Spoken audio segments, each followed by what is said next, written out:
नमस्कार। मैं अपूर्व त्रिपाठी आपको फिर इस बार जाति आधारित गणना के द्वितीय चरण के कार्य के विषय में समझाऊंगा कि किस तरह से ये कार्य करना है। प्रथम चरण का गणना हम लोगों ने किया था हाउस होल्डिंग नंबरिंग और फैमिली काउंटिंग, मुखिया का नाम, इतना हम लोगों ने जमा किया है। और अब उसी के सापेक्ष में जितने लोगों का घर का पता, घर का नंबर और नाम के साथ जितने लोगों का जमा किया, उसी का हम दूसरे चरण में उसकी पूरी व्यक्तिगत पूरी जानकारी जमा करेंगे। तो आइए हम लोग देखते हैं किस तरीके से इसमें काम हम करेंगे। ये काम दो तरीके से होगा, पहला तो ऑफलाइन और दूसरा ऑनलाइन। ऑफलाइन कार्य होगा तो वो कागज में जो आपको फॉर्मेट दिया जाएगा उस फॉर्मेट में भरना है। वो फॉर्मेट कुछ इस प्रकार का है जो आप देख सकते हैं। ये फॉर्मेट कुछ इस प्रकार का है। इसी फॉर्मेट को भरना है, प्रगणक घर जाके भरेगा और फिर उसको मोबाइल से वो ऑनलाइन करेगा। फॉर्मेट भरने में काली स्याही वाली लीड और देवनागरी लिपि का उपयोग करना है और मोबाइल में वो अंग्रेजी में भरेगा। भरने के क्रम में 3 जगह भरा जाएगा और बाकी सब कोड के ऊपर काम होगा। नाम, पिता का नाम, पति का नाम और उम्र, और उसके बाद फिर कोड शुरू हो जाएगा। सारी प्रविष्टियां कोड में होगी। 17 क्वेश्चन पूछे जाने हैं। 17 क्वेश्चन को कोड में एंट्री करना है और प्रत्येक व्यक्ति का व्यक्तिगत जानकारी इसमें जमा करना है। तो आइए हम लोग भरना चलते हैं, किस प्रकार से हम काम करना शुरू करेंगे। आते हैं हम लोग टीवी स्क्रीन पे देखते हैं और टीवी स्क्रीन पे जो कार्य है वो है ये प्रपत्र का ये फॉर्मेट आपके सामने टीवी स्क्रीन पे दिखाया जा रहा है। ये प्रपत्र का फॉर्मेट है। इसमें ऊपर में देखेंगे यहाँ तो यहाँ पे हमारा प्रपत्र संख्या लिखा है, इसके बगल में बार कोड है। बार कोड को मोबाइल ऐप से स्कैन करने पे जिस परिवार के लिए वो फॉर्म होगा उसका पूरा डिटेल्स खुलने लगेगा। उसके बाद जिला code, charge code, panchayat code, ये सभी कोड जो ऊपर में दिए गए हैं, ये प्रथम चरण में आपने जब कार्य किया था तो इन कोडों की जानकारी आपके पास होगी और आपके पत्र में इन कोडों को दिखाया गया था किस वार्ड में आपने काम किया, किस ईवी में आपने गणना का कार्य किया है, वो पूरा डिटेल्स आपको उपलब्ध कराया जाएगा। पुनः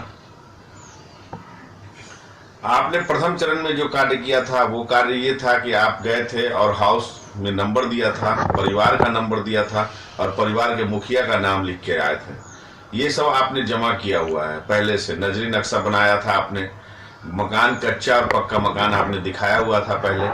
अब है उस प्रत्येक परिवार में जाना है और उन प्रत्येक परिवार के प्रत्येक सदस्य का डिटेल्स निकालना है। हमें 17 क्वेश्चन पूछे जाने हैं। इसमें 2 कॉलम, इसमें ऊपर में आपको यहाँ पे एक कॉलम दिखाई दे रहा है राशन कार्ड संख्या और ये एक कॉलम है यहाँ पे परिवार के किसी पुरुष सदस्य के जाति का प्रमाण पत्र। ये 2 चीज आपको वहां पे मांगना है, डिमांड करना है। अगर वो देता है तो उसका नंबर आप उसमें चढ़ा दीजिए। जबरदस्ती नहीं मांगना है, मांगना है, डिमांड करना है। अगर वो देता है तो इससे आपकी प्रविष्टि सही हो जाएगी। जाति का प्रमाण पत्र अगर कोई पुरुष सदस्य अपने घर का देता है तो उससे पता चल जाता है वो किस जात का है और सरकारी आंकड़े के तहत उसकी जाति भरी जाएगी। तो इसमें कहीं कोई संशय नहीं होना चाहिए। हम जब जाएंगे, किसी के पास जाएंगे तो इसमें हमें 17 क्वेश्चन पूछने हैं। पहला क्वेश्चन जो हमारा है वो पहला क्वेश्चन है क्वेश्चन नंबर 1, परिवार के सदस्य का पूरा नाम यहाँ लिखना है। किसी परिवार में घुसे तो उसके प्रथम से लेकर अंतिम सदस्य तक का नाम लिखना है। Question number 1। क्वेश्चन नंबर 2 में पिता पति का नाम लिखना है, पिता का पति का नाम लिखना है। और क्वेश्चन नंबर 3 से शुरू हो जाता है परिवार के प्रधान से संबंध और यहाँ से कोड शुरू हो जाता है। परिवार के प्रधान से क्या संबंध है उसका, पत्नी है, पुत्र है, पौत्र है, नाती है, नतनी है, खुद स्वयं किस संबंध में है, क्या उसके पिता भी हैं। तो इस प्रकार से सभी संबंधों को वहां दिखाना है। उसके बाद क्वेश्चन नंबर 4 आता है आयु, जिसमें आयु लिखना है पूर्ण वर्षों में, जिसकी आयु 3 डिजिट यहाँ दिखाई गई है, जिसकी आयु जितने वर्षों में होगी, अगर 24 वर्ष का है तो 024, और अगर 100 साल का है तो 100। 3 कॉलम में इस तरह से भरना है। और 5वां है लिंग, मेल फीमेल नपुंसक लिंग। ये 3 लिंग होते हैं। इन 3 लिंगों में जो लिंग वो बताए वो लिंग आपको लिखना है। क्वेश्चन नंबर 6, वैवाहिक स्थिति। इसके लिए नीचे जाएंगे तो कोड दिखाई देगा, नीचे जाए, चलें फॉर्मेट में नीचे जाइए। क्वेश्चन नंबर 6, वैवाहिक स्थिति यहाँ दिखाई जा रही है। अविवाहित है, उसके साथ साथ वर्तमान में विवाहित है, विधवा है, विधुर है, संबंध विच्छेद है या तलाकशुदा है। ये 5 प्रकार के यहाँ पे वैवाहिक स्थिति है। इनमें से जो स्थिति वहां जो बताए उस स्थिति का कोड भरना है। क्वेश्चन नंबर 7, धर्म। कौन सा धर्म वो यूज करता है। यहाँ 7 धर्म दिखाए गए हैं और 8वां कोई धर्म नहीं। 8 कोड दिए गए हैं। इन सभी जिस धर्म का वो बताए उस धर्म का कोड वहां अंकित कर देंगे। जाति। क्वेश्चन नंबर 8 में जाति पूछना है। जाति की डायरेक्टरी दी जाएगी जिसमें 215 जात दिखाया गया है और 216 अन्य है। 215 जात में जो जात वो बताए वो जात लिख के और उसका कोड भर देना है। उपजाति की प्रविष्टि नहीं है, उपजाति को प्रविष्ट नहीं करेंगे। क्वेश्चन नंबर 9, शैक्षणिक योग्यता। इसकी भी डायरेक्टरी आपको दी जाएगी, डायरेक्टरी से कोड देख के आप कोड भरेंगे। क्वेश्चन नंबर 10, कार्यकलाप। वो क्या करता है। सरकारी नौकरी है, संगठित क्षेत्र में प्राइवेट नौकरी करता है, संगठित क्षेत्र और असंगठित क्षेत्र। संगठित क्षेत्र जो लिमिटेड है और असंगठित क्षेत्र जो लिमिटेड नहीं है, कहीं 6,000 रुपये महीना पे काम कर रहा है, 7,000 रुपये महीना पे काम कर रहा है, इस प्रकार से वो असंगठित क्षेत्र में प्राइवेट नौकरी करता है। स्वरोजगार, कृषक है, खेतीहर मजदूर है, निर्माण मजदूर जो निर्माण का कार्य करते हैं, जैसे घर बनाते हैं, लकड़ी का कोई सामान बनाते हैं, लोहा का कोई सामान बनाते हैं, तो वो निर्माण मजदूर में आ जाएंगे। और खेतीहर मजदूर जो खेती करते हैं, और अन्य मजदूर जो बहुत तरह का काम होता है, तो अन्य मजदूर और सब्जी बेचना, ये सब करना, ये सब अन्य मजदूरी में आ गया। मिस्त्री है, भिखारी है, कचरा बीनता है या कोई अलग काम करता है, विद्यार्थी है, गृहिणी है, कुछ नहीं। इस प्रकार का अगर है तो जैसा वो बताया उसका कोड वहां पे भर देना है। क्वेश्चन नंबर 11, आवासीय स्थिति। आवासीय स्थिति कहने का मतलब ये नहीं है कि वो उस आवास का मालिकाना हक दिखा रहा है। अभी प्रेजेंट टाइम में वो जहां रह रहा है स्थिति उसकी क्या है। अगर वो पक्के मकान में रहता है, कच्चे मकान में रहता है, बिना मकान के है, उसका स्थिति देख के उसका कोड लिखेंगे। कहने का मतलब है कि जो अभी वो रात में सोने के लिए किस जगह पर यूज करता है, अगर रेंट में भी है तो वो रेंट का मकान ही दिखाएगा कि वो रेंट के मकान में जैसा स्थिति उसका अभी है वो दिखाएगा। इससे कहीं भी मकान पे मालिकाना हक जताने वाली बात नहीं होती है। क्वेश्चन नंबर 12, अस्थायी प्रवासीय स्थिति। क्वेश्चन नंबर 12 में आता है अस्थायी प्रवासीय स्थिति, मतलब कि वो नौकरी करता है बाहर में, बेंगलोर में, बाल बच्चा सब समेत वहां रहता है, लेकिन पर्व त्योहार में वो चला आता है बाल बच्चे समेत। पढ़ने के लिए कहीं गया है, कहीं रह के रोजगार करता है, लेकिन वो चला आता है हर 6 महीने। अप्रवासी स्थिति यही है कि बिहार का होते हुए वो बिहार में नहीं रह रहा है, कुछ दिनों के लिए इधर उधर जाता है और फिर लौट के बिहार आ जाता है। क्वेश्चन नंबर 13, कंप्यूटर लैपटॉप के बारे में यहाँ पूछा जा रहा है कि आपके पास लैपटॉप है। प्रत्येक व्यक्ति के पास लैपटॉप अगर है तो प्रत्येक के सामने 0 लैपटॉप को अंकित कर देंगे। अगर इंटरनेट के साथ है तो इंटरनेट का कोड, अगर नहीं है तो नहीं का कोड। 14 नंबर, मोटरयान। क्वेश्चन नंबर 14 है मोटर गाड़ी के बारे में पूछा जा रहा है। मोटर गाड़ी में 2 व्हीलर, 4 व्हीलर, 3 व्हीलर, ट्रैक्टर, 6 पहिया या उससे अधिक या कुछ नहीं भी है उसको भी दिखलाना है 06 के कोड में। 2 पहिया से स्टार्ट करना है, 2 पहिया 4 पहिया जो बड़ी गाड़ी होगी उसी गाड़ी को इंटर करना है। अगर उनके पास स्कूटर भी है, मोटरसाइकिल भी है और कार भी है तो कार दिखाएंगे, मोटरसाइकिल स्कूटर नहीं। प्रत्येक व्यक्ति के हाथ में गाड़ी है, जिस व्यक्ति के हाथ में जो गाड़ी है उसी के सामने उसको दिखा देंगे। क्वेश्चन नंबर 15, कृषि वाली भूमि, मतलब खेती का जमीन उनके पास है तो जितना है वो जो बताएं वो उतना लिख दीजिए। कृषि का भूमि 0 से 50 डिसमिल, 50 से 1 एकड़, 1 से 1.5 एकड़, 1.5 से 2, करते करते 5 एकड़ से अधिक तक का कोड यहाँ है। आप उनका कोड जितना जमीन वो बताएं आप उनका लिख दीजिए। आवासीय भूमि, आवासीय भूमि उसको कहते हैं जहां घर बना के आदमी रह सकता है। तो ऐसा जिस जगह में वो रह रहे हैं वो भी आवासीय भूमि उन्हीं का है। और इसके अलावा भी अगर कोई आवासीय भूमि है तो उन दोनों को जोड़ के यहाँ दिखा देंगे। क्वेश्चन नंबर 17, सभी स्रोतों से आय। अगर कोई काम करता है तो उसको कितना महीना मिलता है, और भी अगर कोई काम करता है नौकरी के साथ साथ दूसरा, तो दोनों आय को जोड़ के तब लिखेंगे।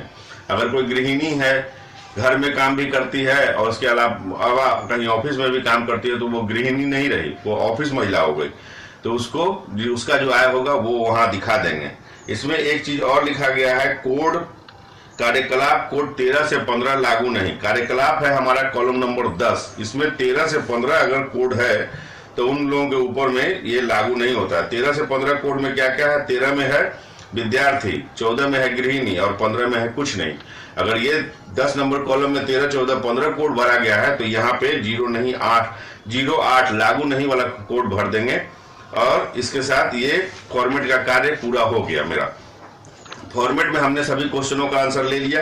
इसके बाद नीचे हम जाएंगे तो नीचे लिखा हुआ है, मैं घोषणा करता हूं कि मेरे द्वारा पूरे परिवार के संबंध में जो उपरोक्त सूचना दी गई है वह मेरी जानकारी और विश्वास में सत्य है। इसमें किसी भी सदस्य की गणना अन्यत्र नहीं कराई गई है।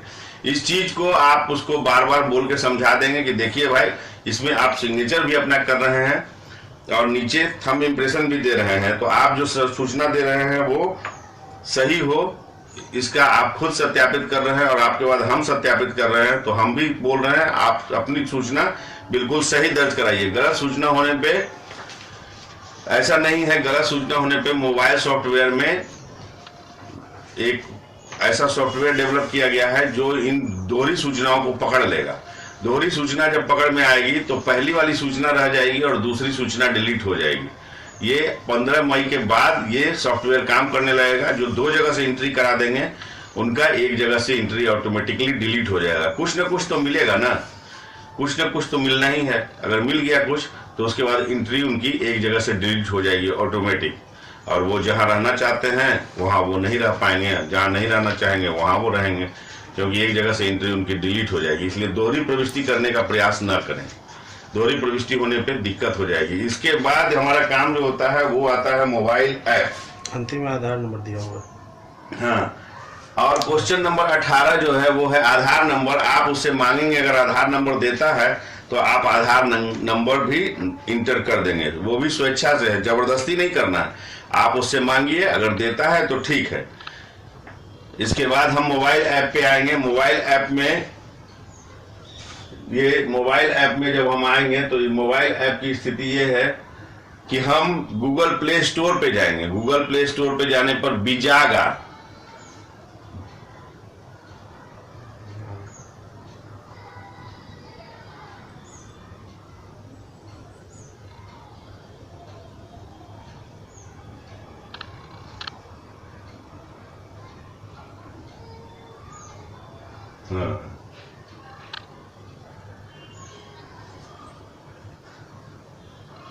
यहीं पर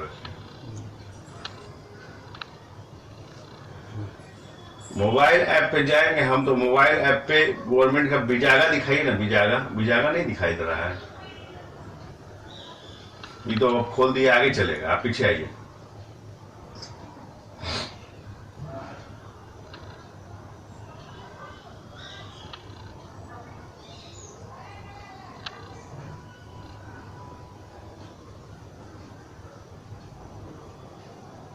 आगे दिखाने लगता है।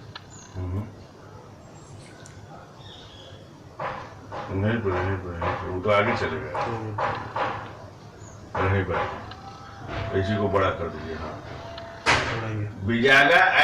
बिजागा ऐप जो मोबाइल प्ले स्टोर से आप डाउनलोड करेंगे, जो अभी उपलब्ध हो गया है प्ले स्टोर पे, आप जाके प्ले स्टोर पे जाके इसको डाउनलोड कर सकते हैं। बिजागा BIJAGA, बिजागा BIJAGA, बिजागा टाइप करेंगे मोबाइल प्ले स्टोर में जाके तो बिजागा ऐप आएगा। बिजागा ऐप को आप इंस्टॉल करेंगे अपने मोबाइल में, इंस्टॉल हो जाएगा। इंस्टॉल होने के बाद वो आपके स्क्रीन पे कुछ इस प्रकार का लॉगिन फॉर्मेट आएगा, जिसमें मोबाइल नंबर पूछेगा और नीचे पासवर्ड पूछेगा। मोबाइल नंबर आपने जो फर्स्ट टाइम में जो आपने किया है दर्ज, उस मोबाइल नंबर को डालेंगे तो आपको एक मैसेज भी आया होगा जिसमें पासवर्ड दिया हुआ होगा। अगर पासवर्ड नहीं है आपके पास तो नीचे जाएंगे और ऊपर कीजिए थोड़ा इसको, फॉरगॉट पासवर्ड, यहाँ मोबाइल नंबर डाल के सीधे फॉरवर्ड पासवर्ड पर करेंगे तो आपसे ओटीपी आएगा आपके मोबाइल वेरिफिकेशन के लिए। ओटीपी जब आप डालेंगे तो आपसे न्यू पासवर्ड पूछने लगेगा। तो न्यू पासवर्ड जो आपकी सुरक्षा में हो, जिसको आप याद रख सकते हैं, आप अपने मन से बना सकते हैं। उसमें अपर लोअर केस और नंबर सिस्टम और अल्फाबेट का अपर लोअर केस में दोनों मिलाना है और नंबर डालना है और एक सिंबॉलिक भी डाल देंगे। 8 लेटर का अपना पासवर्ड तैयार कर लीजिए जो आपको याद रहे। उस पासवर्ड के माध्यम से जैसे डालेंगे तो ये लॉगिन हो जाएगा। लॉगिन होने के बाद जो आपका खुल के आएगा वो डाटा कुछ इस प्रकार का खुल के आएगा, ऐड कास्ट सर्वे डेटा। देखिए यहाँ पे है ऐड कास्ट सर्वे डेटा। जैसे ही ऐड कास्ट सर्वे डेटा को क्लिक करेंगे तो वो हमारा उस परगणक और सुपरवाइजर, यही 2 व्यक्ति इसको लॉगिन कर पाएंगे क्योंकि उनका नंबर ही इस ऐप में डाला गया है।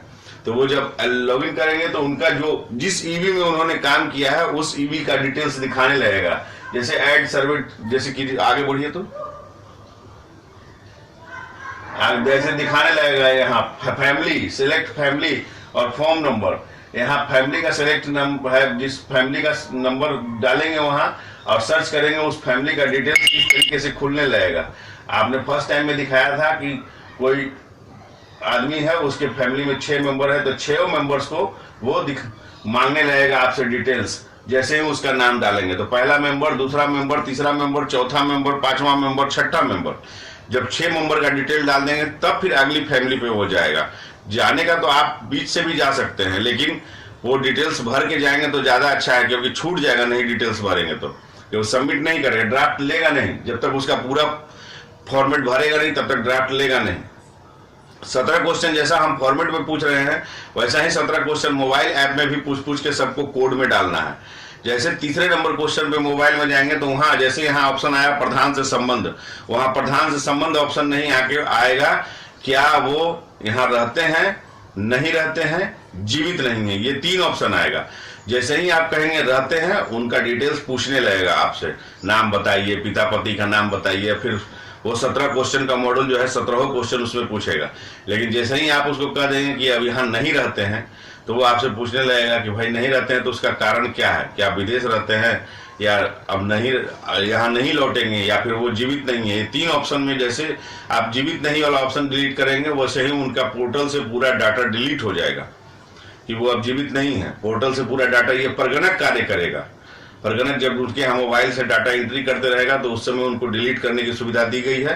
परगणक अपने स्तर से डिलीट कर सकेंगे लेकिन जोड़ नहीं सकेंगे। जोड़ने के लिए उनको सुपरवाइजर को करना होगा। सुपरवाइजर डाटा में इस फॉर्म में, जो फॉर्म आपको मैं दिखा रहा हूँ बार बार, इस फॉर्म में वो एंट्री कर लेंगे। इस फॉर्म में एंट्री करने के बाद सुपरवाइजर को फोन करेंगे और फोन करने के बाद उसको बताएंगे कि सर इस परिवार में ये फैमिली बढ़ गई है, इसको जोड़ना है। तो सुपरवाइजर अपने स्तर से उनके इंड पे ऐड बटन रहेगा, ऐड बटन को वो क्लिक करेंगे तो उस फैमिली में सदस्यों की संख्या जोड़ सकेंगे वो। तो ये 2 ऑप्शन है परगणक और सुपरवाइजर का। बात है मोबाइल ऑफलाइन और ऑनलाइन। ऑफलाइन में डाटा एंट्री होगा मोबाइल का, मोबाइल में ही रहेगा, लेकिन जैसे ही आप नेटवर्क एरिया में आएंगे वो डाटा सिंक होकर सुपरवाइजर को चला जाएगा।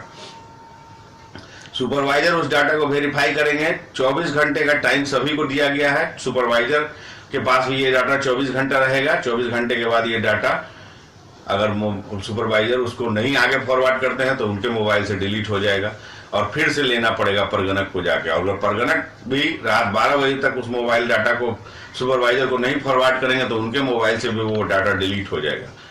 तो ये स्तर है मोबाइल का। मोबाइल का काम सुपरवाइजर और परगणक दोनों के माध्यम से होगा। परगणक भेजेंगे सुपरवाइजर को, सुपरवाइजर भेजेंगे चार्ज अधिकारी को और चार्ज अधिकारी से फिर आगे की ओर बढ़ते हुए ये डाटा डीएम तक पहुंच जाएगा। मोबाइल ऐप में यही काम करना है और फॉर्मेट में यही काम करना है। इस बार की जाति आधारित गणना में हमें यही कार्य करना है। धन्यवाद।